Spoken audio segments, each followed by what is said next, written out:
Hello my dear students. तो कैसे हैं आप लोग। उम्मीद करता हूं कि आप लोग स्वस्थ होंगे, मस्त होंगे और अपनी अपनी पढ़ाई में व्यस्त होंगे। तो दोस्तों, मैं विनय विश्वकर्मा आपका स्वागत करता हूं आपके अपने चैनल विनय सर स्टडी में। तो दोस्तों, आज के वीडियो में हम यूपी बोर्ड हिंदी सॉल्यूशन का कक्षा 12 हिंदी का मॉडल पेपर को पढ़ेंगे। देखेंगे हिंदी का मॉडल पेपर किस प्रकार से आता है। तो देखिए, हमारा विषय है सामान्य हिंदी। ये मॉडल पेपर आप पढ़ लो। क्यों पढ़ लो? क्योंकि इस मॉडल पेपर को आप पढ़ेंगे तो आपको हिंदी पेपर में 100 में से 100 अंक पक्का हो जाएगा। यूपी बोर्ड कक्षा 12 समान हिंदी का मॉडल पेपर है 2025 के लिए। तो आइए आगे देखते हैं। देखिए, समय हमारा होता है 3 घंटा 15 मिनट का, पूर्णांक होता है 100 का। तो देखिए, नोट में हमें क्या दिया है। प्रारंभ के 15 मिनट परीक्षार्थियों को प्रश्न पत्र पढ़ने के लिए निर्धारित हैं। यानी जो शुरुआत का 15 मिनट है वो आपको पढ़ने के लिए निर्धारित, प्रश्न पत्र आपको पढ़ना है। उसके बाद देखिए, खंड का हमारा आ गया। तो देखिए, खंड का में हमारा क्या रहता है। पहला क्वेश्चन हमारा रहता है गद्य हिंदी गद्य साहित्य के इतिहास से 5 क्वेश्चन और हिंदी पद्य साहित्य के इतिहास से 5 क्वेश्चन। तो हमारा 10 क्वेश्चन बहुविकल्पीय रहेगा। तो देखिए, पहला क्वेश्चन क्या कह रहा है। देखिए, पहले का वासुदेव शरण अग्रवाल द्वारा लिखित कृति है। तो ए नंबर 1 ऑप्शन है पुनर्नवा, दूसरा ऑप्शन है पृथ्वी पुत्र, तीसरा ऑप्शन है आलोक पर्व और चौथा ऑप्शन है धरती के फूल। तो वासुदेव शरण अग्रवाल द्वारा जो लिखित कृति है वो है पृथ्वी पुत्र। तो यहाँ पे ऑप्शन नंबर हमारा दूसरा सही होगा। इस पर हम सही का टिक लगाएंगे। इसी तरह से आगे देखिए, दूसरा नंबर क्वेश्चन क्या कह रहा है। खा वाला कह रहा है कि प्रो जी सुंदर रेड्डी के लेखक हैं। जो प्रो जी सुंदर रेड्डी है ये लेखक हैं, मतलब इनमें से किसके लेखक हैं। तो पहला ऑप्शन है सदाचार की ताबीज, दूसरा ऑप्शन है साहित्य का श्रेय और प्रेय, तीसरा है मेरे विचार और चौथा है मंथन। तो देखिए, प्रो जी सुंदर रेड्डी जो लेखक हैं ये हैं मेरे विचार रचना के लेखक हैं। तो यहाँ पे ऑप्शन नंबर हमारा तीसरा सही हो जाएगा। इस पर हम सही का टिक लगाएंगे। इसी तरह से देखिए, अगला क्वेश्चन हमारा क्या है। गा वाला कह रहा है कि यशपाल कृति सिंह अवलोकन रचना की विधा है। जो यशपाल द्वारा रचा कृति जो है ये किस विधा की रचना है। सिंह अवलोकन। तो देखिए, नंबर 1 है आत्मकथा, दूसरा है रेखा चित्र, तीसरा ऑप्शन है संस्मरण और चौथा ऑप्शन है कहानी। तो जो सिंह अवलोकन विधा है, रचना है, ये आत्मकथा विधा में है। तो यहाँ पे ऑप्शन नंबर पहला हमारा सही हो जाएगा। अब देखिए, अगला है घा वाला नहीं, चौथा नंबर कह रहा है कि निराला की साहित्य साधना के लेखक हैं।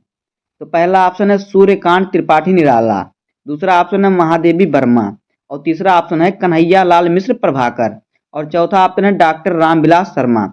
तो निराला की साहित्य साधना के जो लोग लेखक हैं वो हैं डॉक्टर रामविलास शर्मा। तो यहाँ पे ऑप्शन नंबर हमारा चौथा से हो जाएगा। इस पर हम सही का टिक लगाएंगे। इस तरह से देखिए, अगला क्वेश्चन क्या है। क्वेश्चन नंबर 5वां देखिए क्या कह रहा है कि आलोचनात्मक कृति साहित्य सहचर के लेखक हैं। तो पहला ऑप्शन है रामचंद्र शुक्ल, दूसरा ऑप्शन है श्याम सुंदर दास, तीसरा ऑप्शन है हजारी प्रसाद द्विवेदी और चौथा ऑप्शन है हरिशंकर परसाई। तो यहाँ पे हमारा जो सही ऑप्शन हो जाएगा ऑप्शन नंबर तीसरा हजारी प्रसाद द्विवेदी हो जाएगा।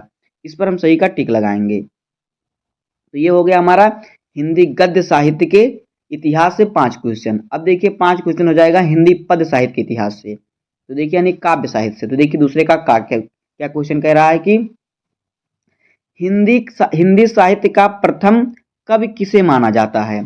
तो ए ऑप्शन है सबरपा, दूसरा ऑप्शन है देवसोयन, तीसरा ऑप्शन है सरहपा और चौथा ऑप्शन है खुमार रासो।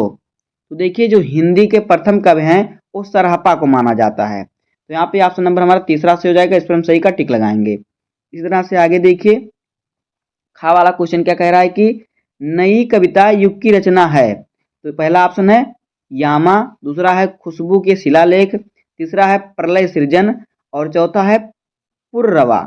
यहाँ पे रहेगा पुनर्नवा, तो पुर्रवा लिखा। देखिए, नई कविता युग की जो रचना है यह है खुशबू के शिलालेख। तो यहाँ पे ऑप्शन नंबर दूसरा हमारा सही हो जाएगा। इस पर हम सही का टिक लगाएंगे।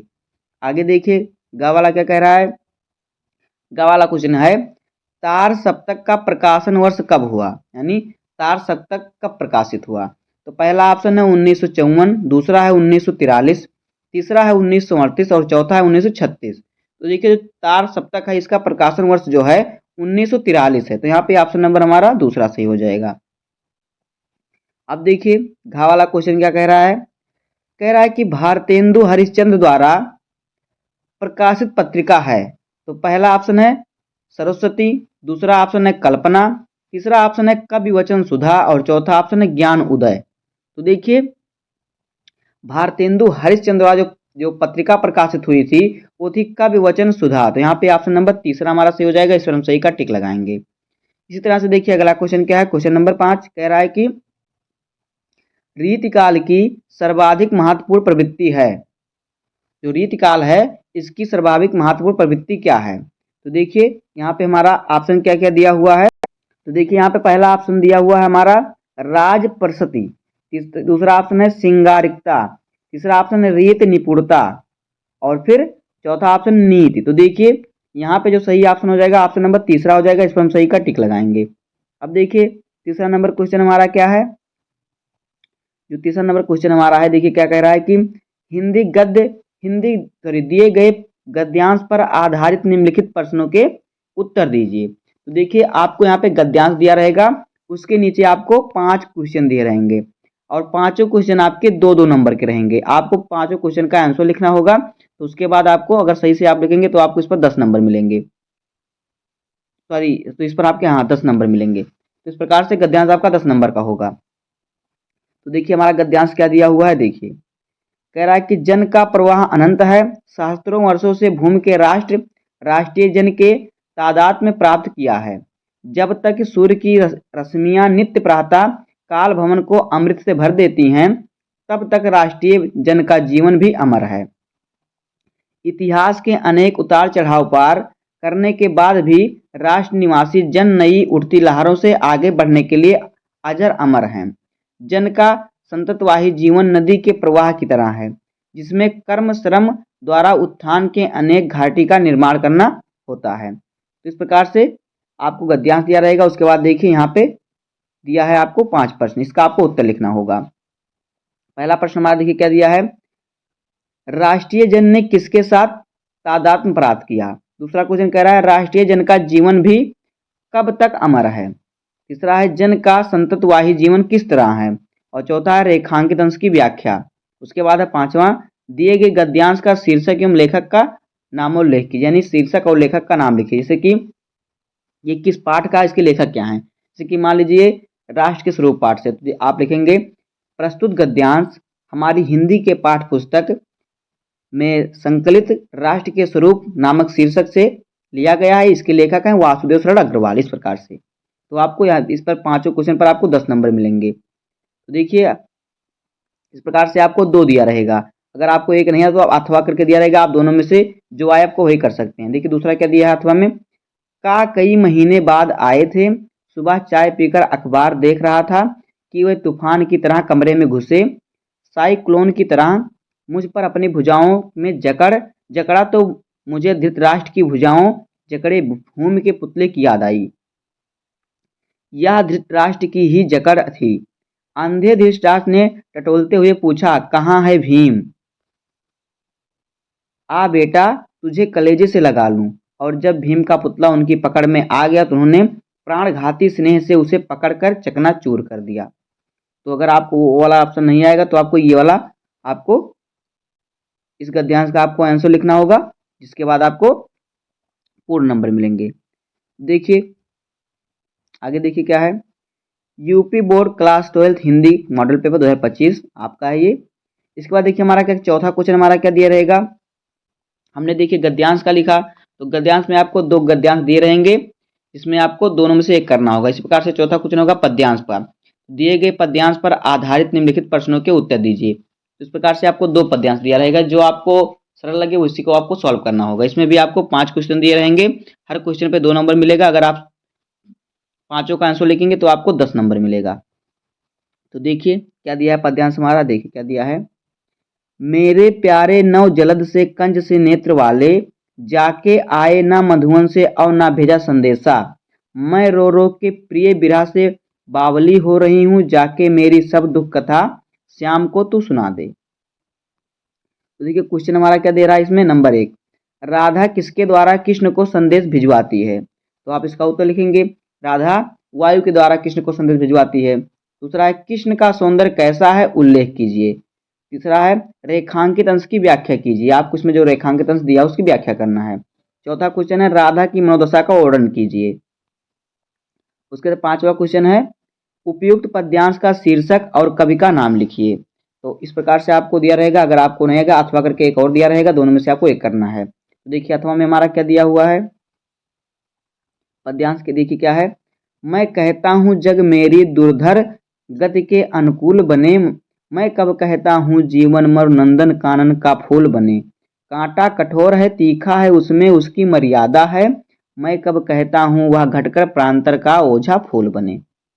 देखिए इस प्रकार से आपको पद्यांश दिया है, इसका आप देखिए आपको उत्तर लिखना है। देखिए क्वेश्चन क्या दिया है, कह रहा है कि कांटा कठोर है तीखा है उसकी मर्यादा है का आशय स्पष्ट कीजिए। पहला क्वेश्चन हो गया। दूसरा है जीवन मरु में कौन सा अलंकार है, तो आपको हर क्वेश्चन पे आपको दो दो नंबर मिलेंगे अगर आप सही आंसर लिखेंगे इसका। तीसरा क्वेश्चन है मैं किसकी कामना नहीं करता। चौथा है रेखांकित अंश की व्याख्या कीजिए। और पांचवा है दिए गए पद्यांश का शीर्षक और कवि का नाम लिखिए। अब देखिए पांचवा नंबर क्वेश्चन क्या कह रहा है, पांचवें नंबर में आपका आता है साहित्यिक परिचय लिखने के लिए। तो देखिए सातवें का पांचवें का निम्नलिखित में से किसी एक लेखक का साहित्यिक परिचय देते हुए उनकी कृतियों का उल्लेख कीजिए। शब्द सीमा 80 यानी 80 शब्दों में किसी लेखक का साहित्यिक परिचय देते हुए उनकी कृतियों यानी रचनाओं का उल्लेख करना है। तो देखिए आपको तीन लेखक दिए हुए हैं। नंबर एक पे है कन्हैया लाल मिश्र प्रभाकर, दो नंबर पे हैं डॉक्टर हजारी प्रसाद द्विवेदी, तीसरा है हरिशंकर परसाई। तो आपको इन तीनों में से किसी एक का साहित्यिक परिचय लिखकर कृतियों का उल्लेख करना है। अब आगे देखिए इस पर आपको कितने नंबर मिलेंगे, 5 नंबर। 3 नंबर मिलेगा आपका साहित्यिक परिचय पर, 2 नंबर कृतियों पे। अब देखिए इसी प्रकार से खा वाला देखिए क्या है, पांचवें का खा, इसमें आपको कवि का साहित्यिक परिचय लिखना होगा। तो देखिए क्या कह रहा है कि निम्नलिखित में से किसी एक कवि का साहित्यिक परिचय देते हुए उनकी प्रमुख कृतियों का उल्लेख कीजिए। शब्द सीमा 80 यानी 80 शब्दों में। तो देखिए नंबर एक है मैथिली शरण गुप्त, दूसरा है सुमित्रा नंदन पंत और तीसरा रामधारी सिंह दिनकर। तो आपको इन तीनों में से किसी एक लेखक कवि का क्या करना है, साहित्यिक परिचय लिखकर और उनकी रचनाओं का उल्लेख करना है। इस पर भी आपको 5 नंबर मिलेंगे। अब देखिए अगला क्वेश्चन क्या हमारा, क्वेश्चन नंबर 6। छठवां क्वेश्चन क्या रहेगा, पंचलाइट अथवा बहादुर कहानी का सारांश लिखिए। शब्द सीमा 80 80 शब्दों में आपको पंचलाइट या फिर बहादुर कहानी का सारांश लिखना है, दोनों में से आपको एक ही करना है। तो अगर आपको ये नहीं आता पंचलाइट अथवा बहादुर, तो आपको अथवा के देखिए क्या दिया है, ध्रुव यात्रा अथवा लाठी कहानी का उद्देश्य पर प्रकाश डालिए। तो आपको चारों में से किसी एक का ही लिखना है। इस पर आपको मिलेंगे कितने नंबर, 7 नंबर। अब आगे देखिए 7वां नंबर क्वेश्चन देखिए क्या है, कह रहा है स्वपठित खंड काव्य के आधार पर किसी एक खंड के प्रश्न का उत्तर दीजिए। शब्द सीमा 80। तो देखिए क्या दिया, त्यागपथी खंड काव्य की कथावस्तु अपने शब्दों में लिखिए। तो देखिए इसको आपको 7वां क्वेश्चन आपको क्या पहले से ही मालूम रहता है, क्योंकि अगर आप क्वेश्चन बैंक लिए होंगे या फिर नहीं लिए हैं तो किसी में देख लीजिए आप, ये क्या होता है, ये आपको अपने ज़िले के हिसाब से लिखना होता है। जैसे कि हर ज़िले का ये अलग अलग होता है, तो आपको अपने ज़िले के हिसाब से उसको लिखना है। वहाँ पे आप देख लीजिएगा कौन से ज़िले में कौन सा आएगा, आपको उसके खंड काव्य के ऊपर दिया रहेगा ज़िले का नाम, कितने ज़िलों में ये खंड काव्य लिखा जाएगा। तो 7वां क्वेश्चन का आंसर आपको वहाँ से मिल जाएगा। अब आगे देखिए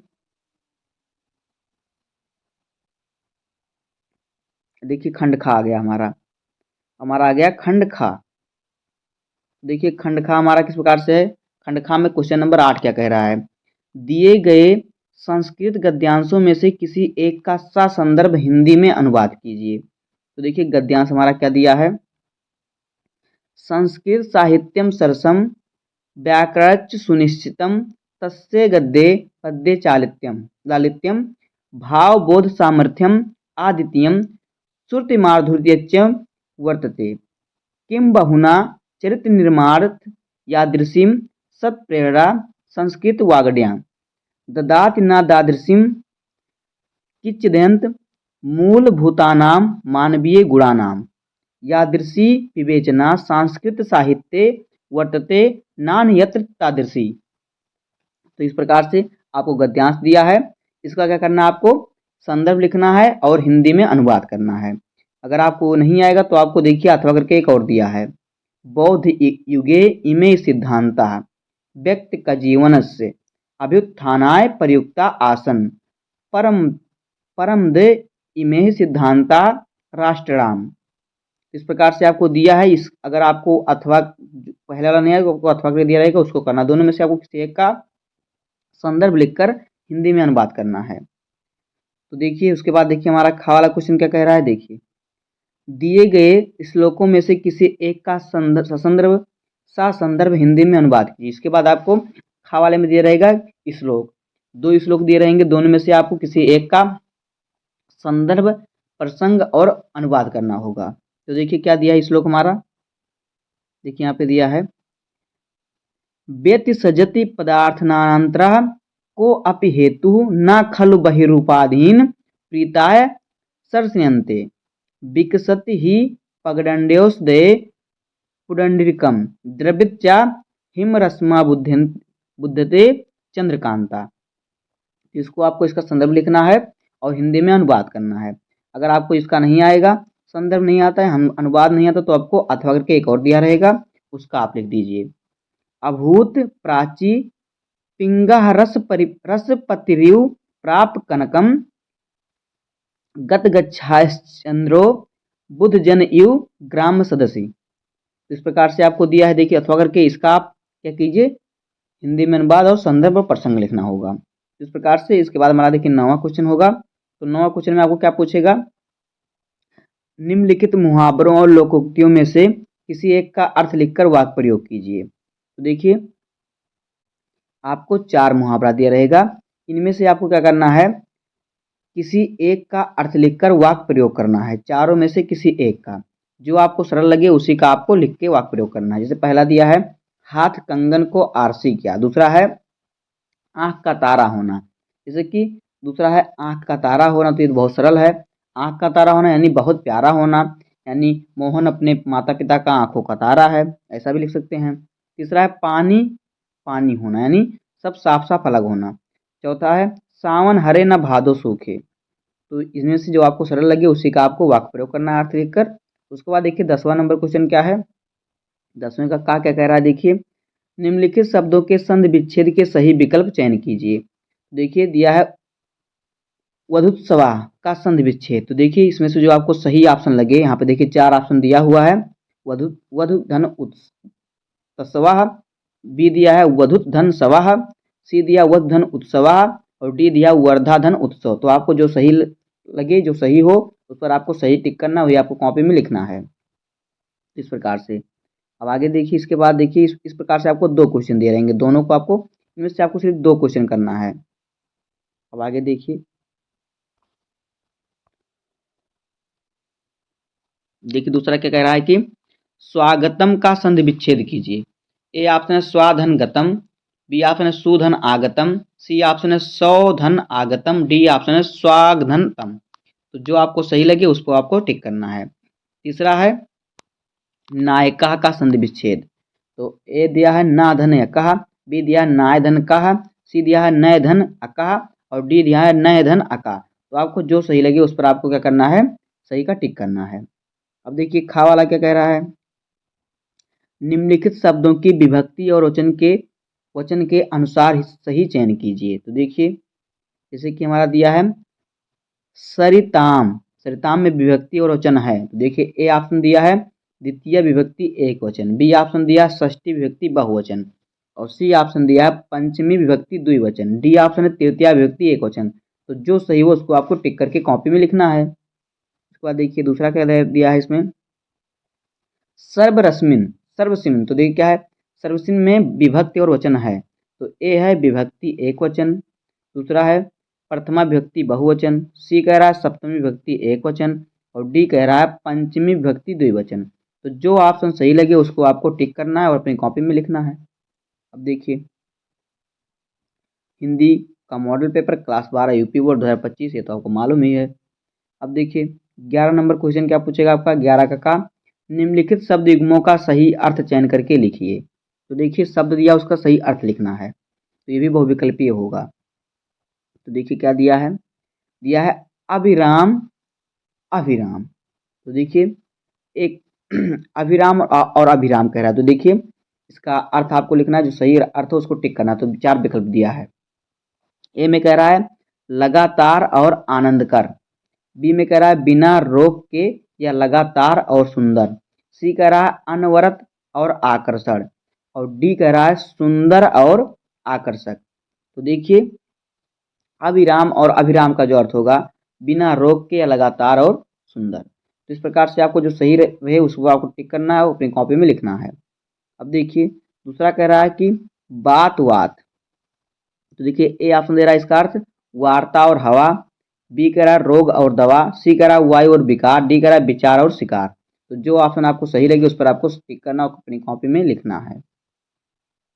देखिए खा वाला क्या कह रहा है कि निम्नलिखित शब्दों में से किसी एक शब्द के 2 अर्थ लिखिए। वर दिया है, द्विज दिया है, राग दिया है। जैसे कि वर, वर का अर्थ क्या हो जाएगा, पति। इसी प्रकार से आपको लिखना है, वर का क्या अर्थ हो जाएगा, पति हो जाएगा।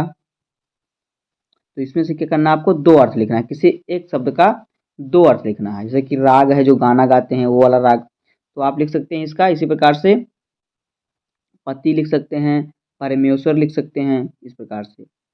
अब देखिए गा वाला क्या कह रहा है, निम्नलिखित वाक्यांशों के लिए एक शब्द का चयन करके लिखिए। तो देखिए नंबर 1 क्या है, जो ईश्वर में विश्वास करता हो।